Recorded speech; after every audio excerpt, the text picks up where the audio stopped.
as leaders, we have responsibilities. We've got quarterly results. We've got bosses. But if the first two words out of our mouth are no because, they're the first two words. When somebody comes at us with a new idea, they're not coming back in the door again. And they may have genius next week or next. Just remind ourselves as leaders, we're not greenlighting this idea for execution today. We're merely greenhousing it together using yes and. As leaders, if we can use yes and before no because, you can completely and utterly change your culture. You're listening to the ISF podcast for your organization's better cybersecurity. Your host, ISF CEO Steve Durbin, is an expert in leadership, business culture transformation, and cyber strategies for today's top enterprises. I'm producer Tavia Gilbert. Today, Steve sits down with Duncan Wardle, the former head of innovation and creativity at Disney. Duncan talks to Steve about his current work teaching leaders to embrace creativity and inspire innovation in their teams. He suggests practical ways that leaders can create a more collaborative and fun work culture that will lead to more successful outcomes and enhance their team's job fulfillment. So Duncan, great to see you. Thanks very much for coming along and talking to me today. Cool, thanks for having me. Pleasure. Now, you've got a very interesting background. So you were the head of innovation and creativity at Walt Disney Company for a number of years. And now you work more as an independent in that whole innovation space with companies. Help me understand, how do you actually define innovation? Most people identify as not creative. Right. If you ask people to put your hands up if you think they're creative, very few people will put their hands up. I did an experiment at Yale University. I had 3,000 university students. And so I thought, I'm going to bring in 36-year-olds, sit them in the middle with their teacher. I said, hands up who's creative? Me. But the other 3,000 stayed down. Right. And yet creativity is one of the most employable skill sets of the next decade as AI rolls into the market. And so I define creativity as the ability to have an idea. And I think we can all do that every day. I define innovation as the ability to get that done. That's the hard part. And you talk about the opportunity that exists going forward. Do companies get that? I mean, mainstream. I mean, Disney obviously gets it, Pixar, all those kinds of guys. But do mainstream companies get it? No, not yet. But I think they will. I was out in Tel Aviv before the problem started. I was working with Google on their DeepMind project, which is their AI project. And I asked the engineer, she was 28, the brain the same size as this room. I understood about that much of what she said. I said, well, how am I going to compete with that? And she said, well, the things that will be the most employable skill sets in the next decade will be the things that were the hardest for her to program into AI. And I asked her what they were. She said, the ones with which you were born: creativity, imagination, empathy, intuition, and curiosity. But then we go to school and we're told to don't forget to colour in between the lines very first day. Stop asking why, because there's only one right answer. So education is killing the most employable skill sets of the next decade. So what can we do about that? I think it's about making innovation accessible and less intimidating for normal, hardworking, busy people. Make creativity tangible for 50% of us who don't like ambiguity. More important, make the process fun. If you give people tools they choose to use because they're enjoying them, then I think we ended up with a 3.5-year wait list at Disney for what was a 2-day voluntary training program. So then you know you're doing something right. And I think the principles are simple, powerful, fun. So looking at it then from a leadership standpoint, so me as an example, okay, so how could I go about setting the tone for fostering innovation Steve, and that kind of thing? So you did Harry Potter last night, right? I did, okay, I did so Harry Potter. We're going to do a brainstorm. Okay. The challenge is this: the more experience, the more expertise we have, the more reasons we know why the new idea won't work. So, we tried that last year. That's not the way we do it. We don't have the resources, blah, blah, blah, blah. So that's how we ideate today.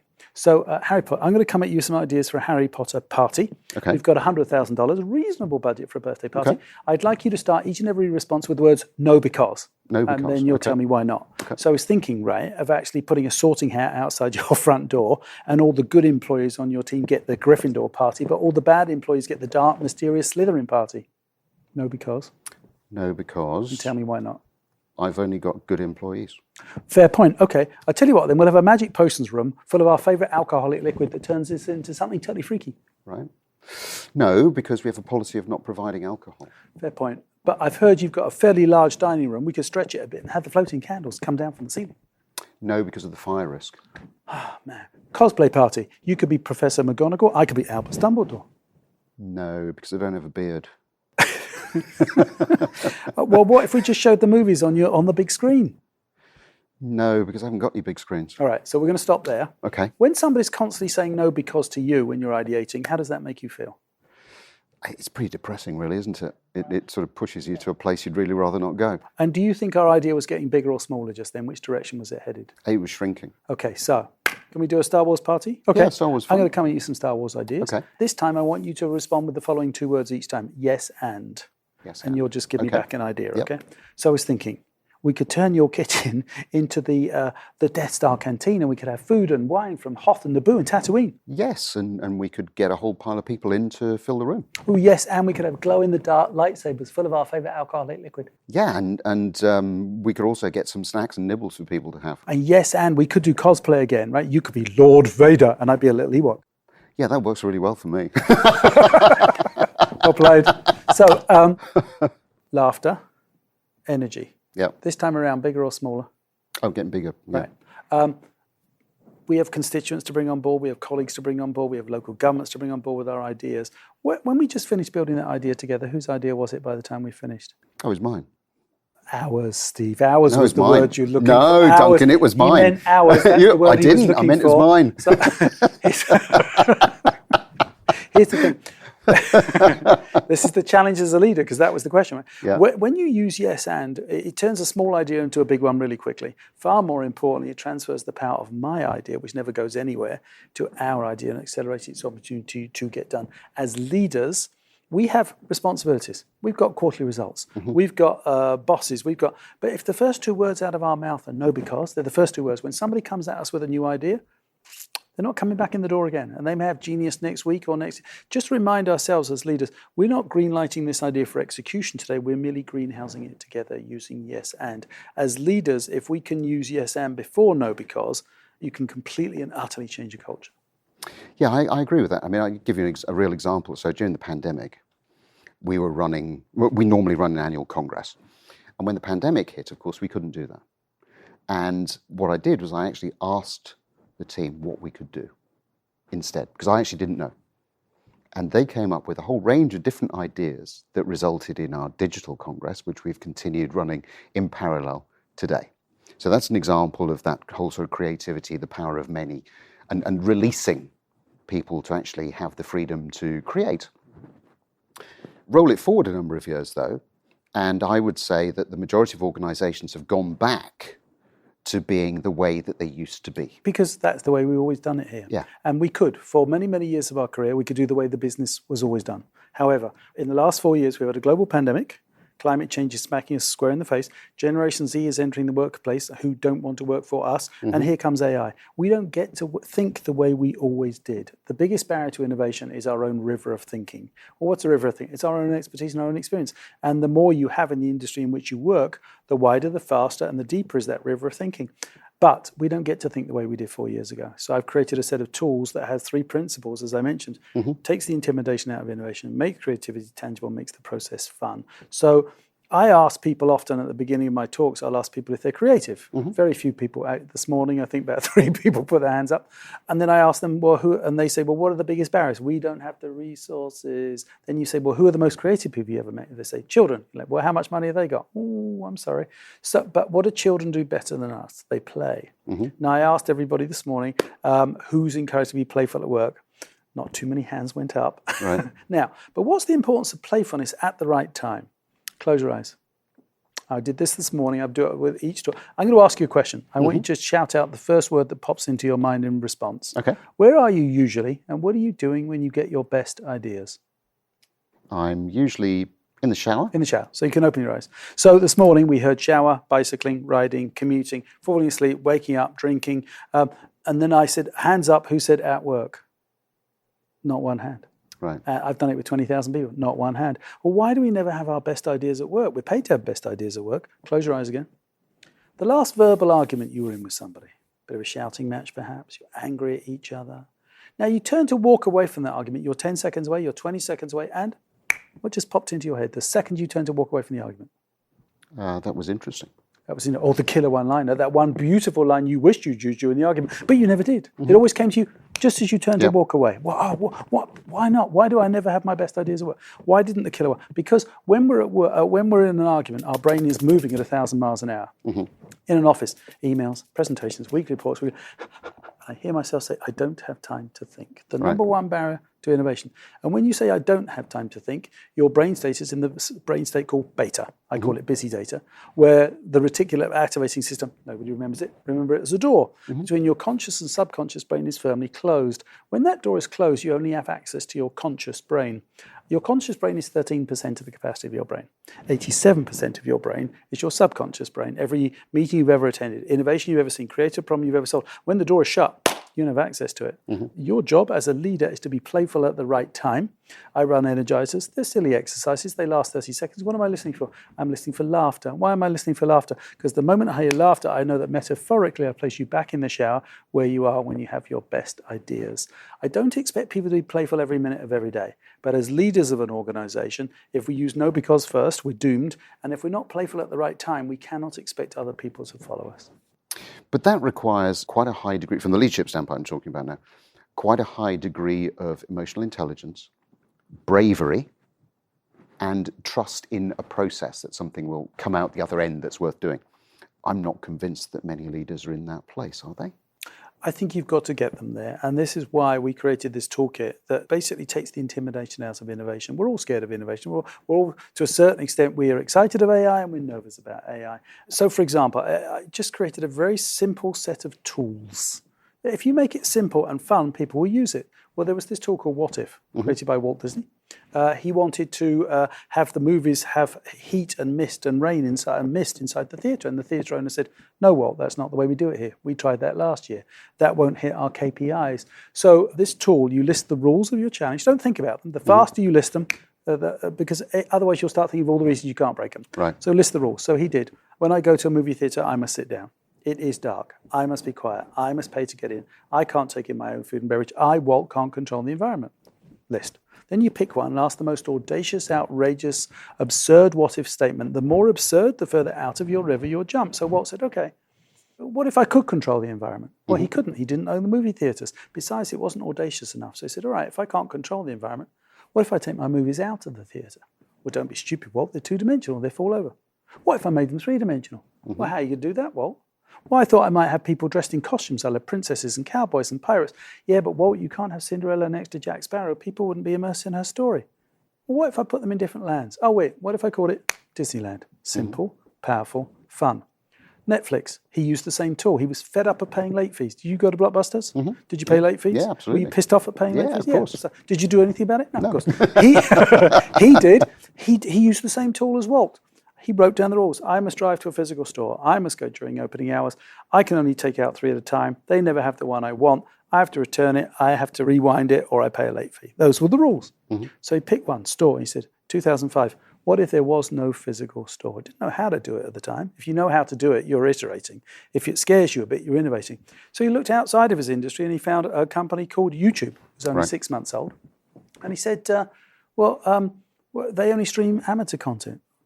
What if I did a deal with a major movie? I'll just stream professional content. Nobody would have to drive anywhere. I'll be open 24 hours a day, 7 days a week. I'll have an unlimited stock. Nobody will have to, I'll cut the fee off at 24 hours. They won't have to return it. I'll call it Netflix. I'll take my idea to Blockbuster 5 times. They'll turn me down 5 times and I'll take them out of business in less than 5 years. Now, it's easy for people listening or watching to say, oh, but we don't have the resources. But remember those kids with no money? There was a company in Britain in the late 60s, before the days of mass automation. They used to make glasses that we drink out of. And they found too much breakage and not enough production. So they went down to the shop floor, sat down and watched the process for 8 hours and wrote down the rules. 26 employees convey about 12 glasses to a box, 6 on the top, 6 on the bottom, separated by corrugated cardboard, glasses wrapped individually in newspaper, employees reading newspaper. So somebody asked the somewhat provocative what-if statement. They said, well, what if we poke their eyes out? Well, that's against the law and it's not very nice. But because they had the courage to ask the most provocative what-if question of all, the lady sitting next to them immediately jumped out of her river thinking, well, hang on a minute, why don't we just hire blind people? So they did. Production up 26%, breakage down 42%, and the British government gave them a 50% salary subsidy for hiring people with disabilities. It's about creating tools that are easy, that are less intimidating and fun. So let's try, because a lot of people listening to this now are obviously in the security space. You probably couldn't find one that's more, let me be kind, rigorous. Conservative. There you go. Thank you very much. And so some people will be listening to this thinking, well, hang on, that's all well and good. You know, Duncan's talking a good game here, but he doesn't appreciate the challenges that we've got. We've got thousands of potential attackers every minute of the day coming at us. I've got to put all of my policies in place. I've got to keep my stuff up to date. I've got business that's not following my rules. And he's talking to me about innovating and being creative. I can't do that in my industry. What's your response to that? Think about what if, right? That's the perfect, the cinema industry was the cinema industry. So here's the thing. Hollywood is about to go out of business. I think they've just realized it, by the way. So Hollywood went on strike for a year, right? And so did the coal miners in 1973. And how did that work out for them? Yeah, not well. No, not well. And so they're back now. But AI is not coming and AI doesn't exist. Okay, good luck with that. So let's see. Disney just lost over $100 million on Indiana Jones. So option A, they could go to another scriptwriter and say, give it a go, good luck, because we'll just do it the way we've always done it. Well, Wall Street might say, no, thank you.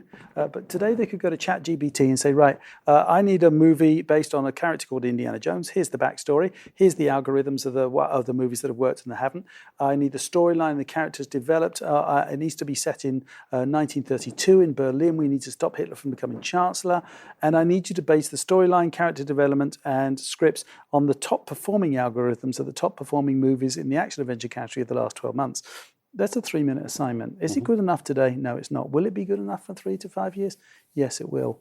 And so they could stay still as the secure, oh, no, that's the way we've always done it here. I think that's what will see people out of business the most, is that's the way we've always done.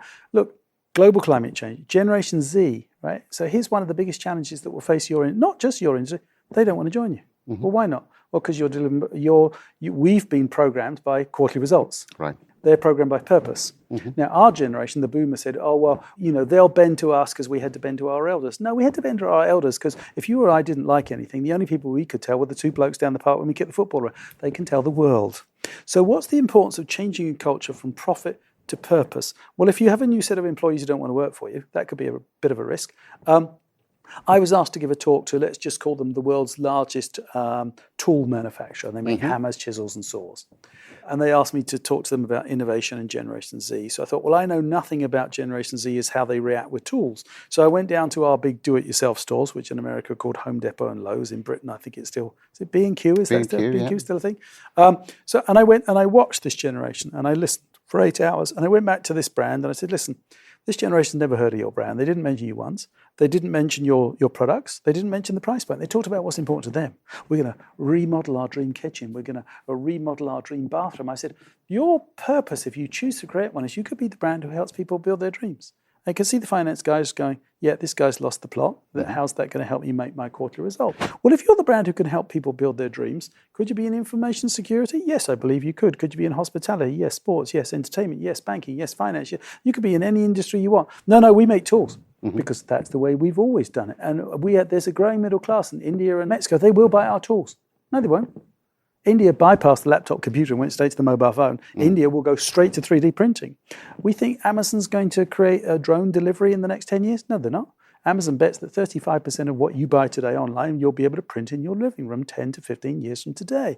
So if they were the brand who could help people build their dreams, they could expand their base. But no, we make tools. Well, good luck. I guarantee you this brand will be in the Smithsonian by the year 2030 because they've sat still.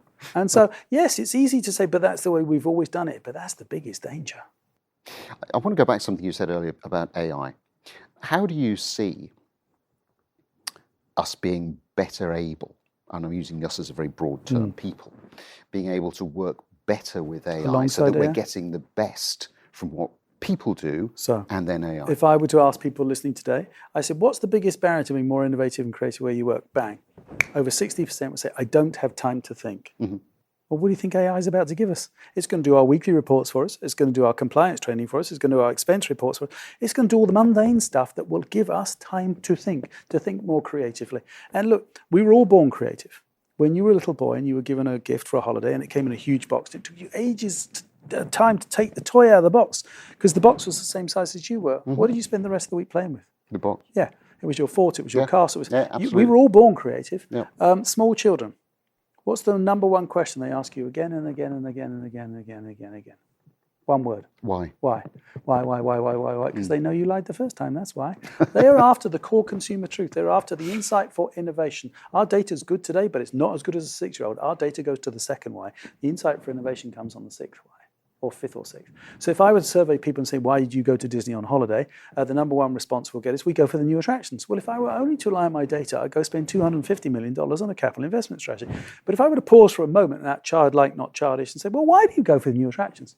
Well, no, I like the classics. Well, why do you like the classics? Well, I like It's a Small World. Oh, God, why It's a Small World? I remember the music. Oh, God, no, not them. Why the music? Well, it's my mum's favourite ride. We used to go every summer. Why is that important to you 25 years later? I take my daughter now. Well, there's your insight for innovation. It has nothing to do with the capital investment strategy whatsoever, and everything to do with that person's personal memory and nostalgia. Now, I won't go into the whole story I told this morning, but when I ask people if they've ever stared at the back of a head of a total stranger and they think, oh, that person looks really hot, and that person immediately turned around and stared straight back, and you have to look away really quickly. We've all done it. Well, how did they know? Intuition. You have 120 billion neurons here and 120 million neurons here. Empathy. We're all born with empathy. Right? Can you feel data? No, I don't believe you can. Pixar are the masters, right? We see this Wall-E. When we first see Wall-E, he's dusty, it's rusty, and by the way, he's mute. Well, how on earth could you and I feel empathy for this little mute robot within 3 minutes of the film starting? Because we see the celebrities hold hand on his television set, and instantly in his eyes, we feel he desires to be loved. So do we. In The Incredibles, Syndrome catches up with Mr. Incredible. And we don't like Syndrome. He's a villain. He's been trying to kill the Incredibles. But there's that very poignant moment of the film where he flashes back to all the moments in time where he tried to join the superhero group and he was rejected. We suddenly feel empathy for this villain because we know we've all tried to join a group from which we've been excluded in the past. So we're all born creative, right? But then we stop playing with the box. We all used to ask why, and why again. We're all born with empathy. We're all born with the intuition, and we're all born with curiosity. That gets diluted through education.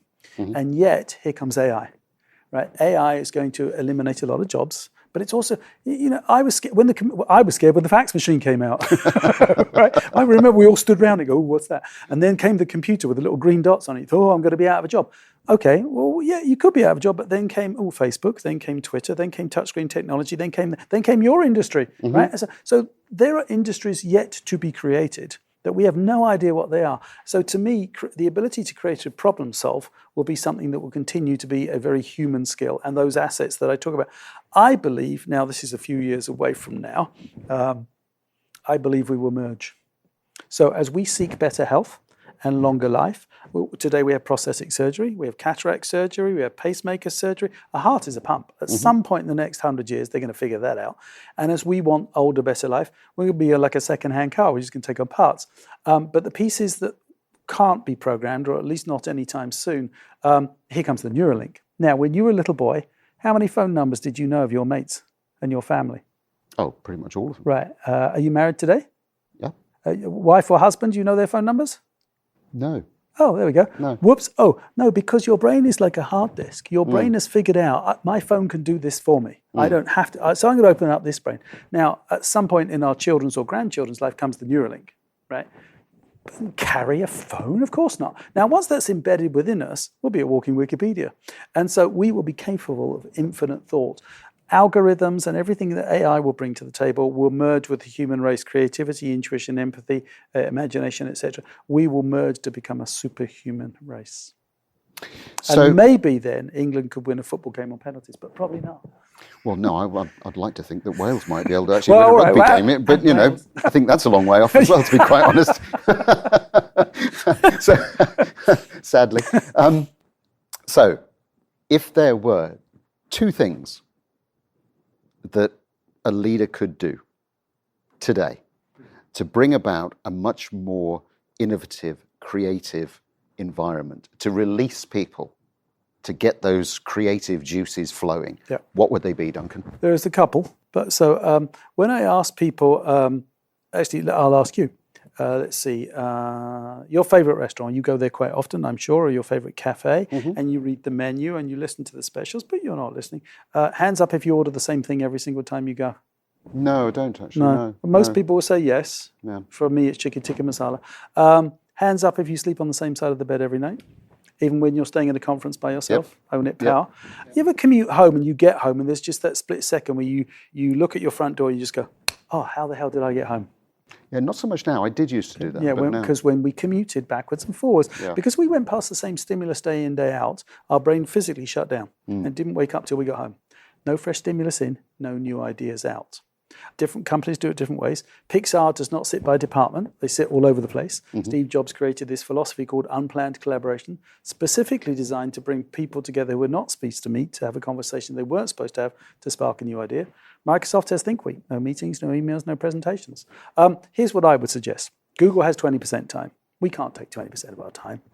However, what if you took 1 hour a month as a leadership team, 1 hour a month with your teams, big or small, virtual or real, doesn't matter, free coffee and donuts. Let's pick the first Friday of every month, whatever you pick, but be consistent, and pick 9 till 10 a.m. And just invite your teams to come in and talk about something they've seen in their business life or ideally their personal life that they thought was innovative or creative. You'll be amazed at the amount of new ideas and the new energy that flows into the building.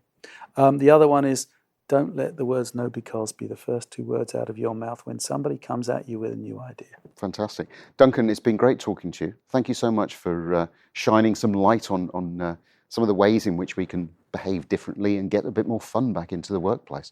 Been a pleasure. Thanks for having me. Thanks to this week's guest, Duncan Wardle.